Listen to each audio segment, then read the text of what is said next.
วิดีโอนี้จะมานำเกี่ยวกับการ convert ไฟล์จากนามสกุลที่ว่า .gpx เนาะอยู่ในเว็บไซต์ของ GPS Visualizer ฮะเนาะก็มาพิมพ์เข้าเสิร์ชหาเลยเนาะ gpx visualizer.com ฮะเข้าไป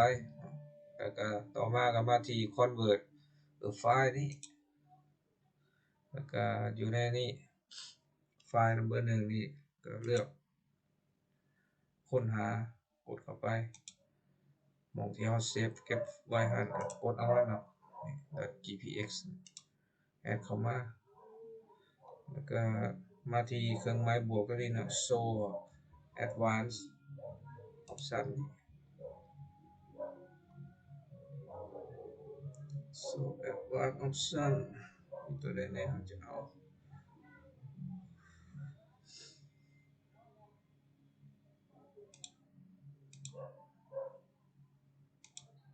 ตัวนี้เนาะ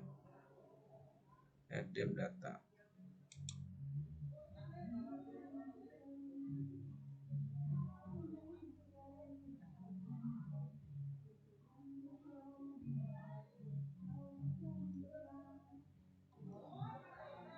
เลื่อนลงมาลงสุดเนาะเลือกตัวนี้เป็น yes เป็น text file นะออกไปจากนั้นก็กด convert เลยมันก็จะเอิ้นออกมาให้เรามีแบบใดแน่มี longitudinal เป็นพวกองศานะแบบองศาเนี่ยแล้วก็เป็นแบบ meter เนาะเอาเอิ้นเอาก็กดเซฟไปเนาะไปเซฟไว้เนาะตัวอย่างไฟล์ที่มันขึ้นมา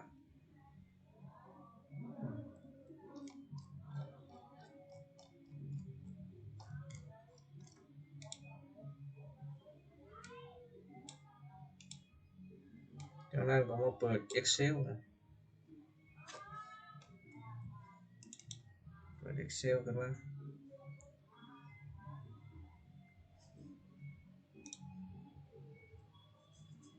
แล้วก็เอิ้นไฟล์นั้นมา Open มันขึ้นมาที่ไฟล์นี้ Open ซอกหาไฟล์ที่เราเซฟไว้ฮะ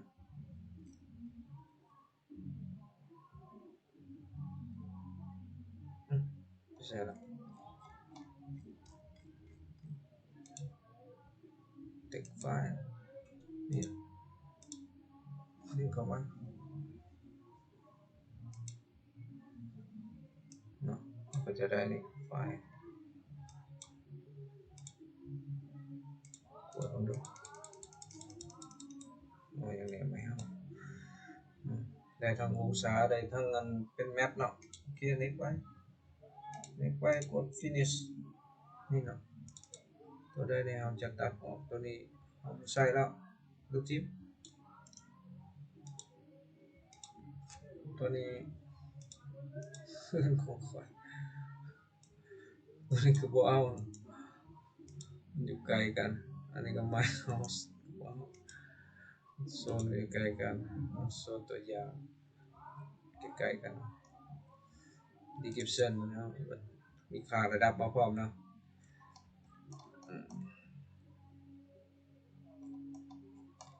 เป็นข้อมูลแบบแมปข้างซ้ายมาใช้ข้างซ้ายข้างขวา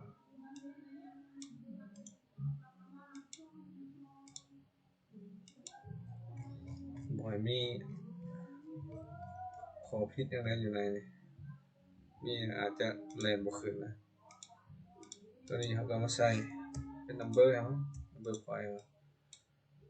3 กด 6 องค์ประกอบของไฟล์ CPU ที่มันต้องการให้เราแอดเข้าไปก็จะแอดเป็นแบบนี้เป็น P E N Z D เนาะ description elevation set อันนี้ก็ N เนาะอันนี้ก็ E อันนี้ก็ point จากนั้นก็เซฟออกไป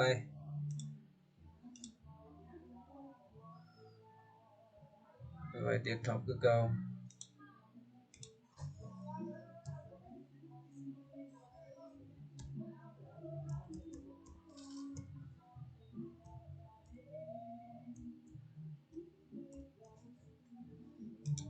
เลือกนามสกุล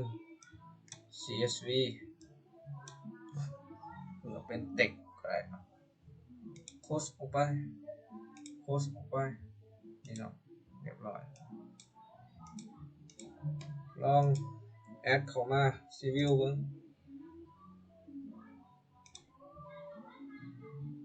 เสร็จแล้วซีวิวนี่เนาะ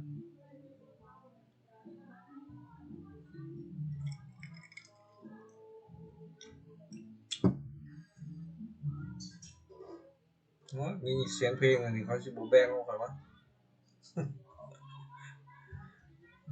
มันตัดออโต้เนาะเสียงข้างบ้าน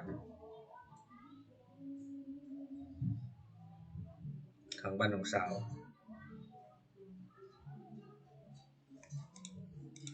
แอดเข้ามาเนาะเบื้องต้นก็มา Tool Space และมา Setting ก็ตั้งค่าอันนี้มันเลยเนาะ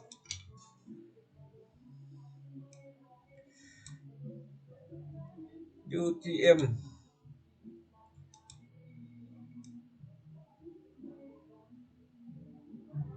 โซนเด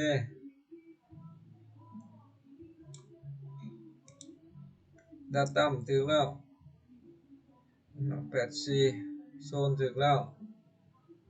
โอเคแอปพลายไปก็ขั้นตอนต่อไปเอิ้นพอยเข้ามา import เข้ามาค้นหาต้องใส่คำว่า points นี่เนาะนามสกุลเดียวใส่ PENZD เข้ามากด ZE enter นี่เนาะเข้ามาแล้วนี่เนาะพอยที่จะได้จากนั้นก็ edit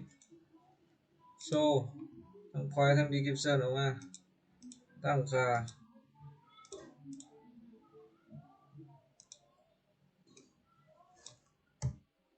จุดมาร์คให้มันน้อยลงเอิ้นมีอย่างแน่ elevation กับ description elevation บ่เอา description อย่างเดียวเอาทำนี่ก่อนขนาดมันใหญ่ๆแล้วนี่เนาะลองเอาภาพถ่ายดาวเทียมเข้ามาซ่อนทับกันเบิ่งความถูกต้องก็คือกันกับเฮา convert อยู่อันนั้นเนาะ GPS and expert ฮะนี่เนาะ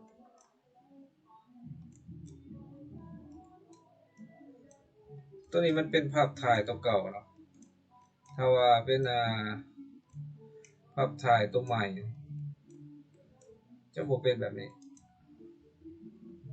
ยังเป็นภาพถ่ายเก่าอยู่มันยังเป็นของBing Map เนาะถ้าเป็นของ Google Earth แท้มันจะแจ้งแท้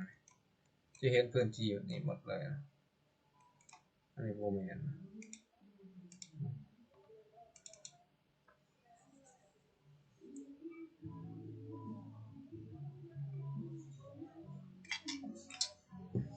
ของ Google Earth แต่มันเปิดไปแล้ว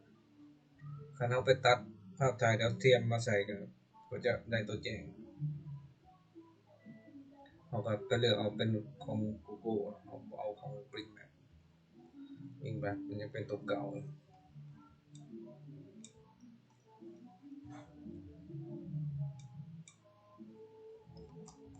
จึงอยู่แถวใด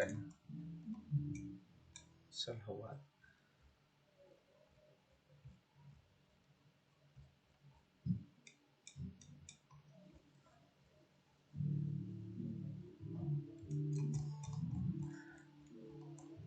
เจือ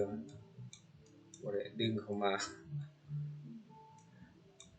สิอยู่เขตใดอ๋อนี่เนาะเมื่อกี้นี่อันนี้มีแต่เสร็จ alignment แถวนี้มันเปิดบ่แล้วเนาะเห็นเบิดเลย ตัวอย่างแต่ตัวนี้ของเรายังบ่เปิดเลยเนาะเป็นงานเหมือนกันยังเป็นตัวเก่าเลยก็ไปที่ 7net นะครับดาวน์โหลดเข้ามาซ้อนทับใหม่ระบบจะบ่เป็นภาพแบบนี้ก็จะได้ภาพแจ้งๆกว่านี้มันจะอัปเดตบ่ล่ะตอนไปย่างใหม่ๆหั่นยังบ่ทันได้อัปเดตหลังจากเอา GPS โทรศัพท์นี่ไปย่างแล้วมันเปิดให้เบิดเลยบัดนี้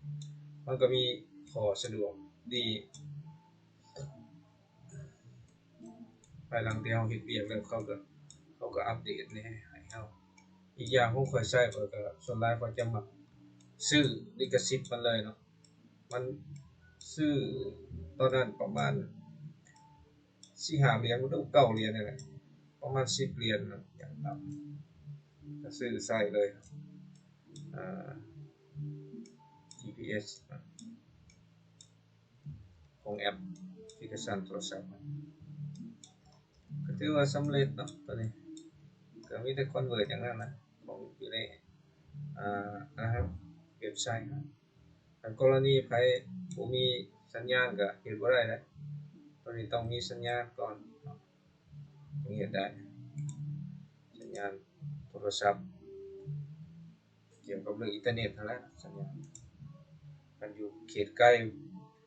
จะปวดให้เขาก็ต้องดาวน์โหลดพวกนี้ Expert นี่ Expert GPS นี่หรือว่าจะมาใช้นี่ก็ได้ใช้Global Mapper นี่ก็ได้เอาจะเฮ็ดอยู่ใน Global Mapper ให้เบิ่งเอาเป็นเทื่อหน้าซะเนาะใช้ Global Mapper ก็ได้เนาะสามารถดึงเข้าได้หรือว่าอยู่ ArcGIS นี่ก็ได้ก็แล้วแต่หรือว่าอยากกวดเป็น point ซื่อนำอัน KML KMZ เข้ามาซื่อก็ได้กวดเบิ่งแต่จุดอันนั้นมันซื่อว่ามันใกล้เคียงบ่แต่ว่าบ่สามารถ edit ได้เด้ดึงเข้ามาแบบ KML KMZ อยู่ใน Civil 3D เลยนะ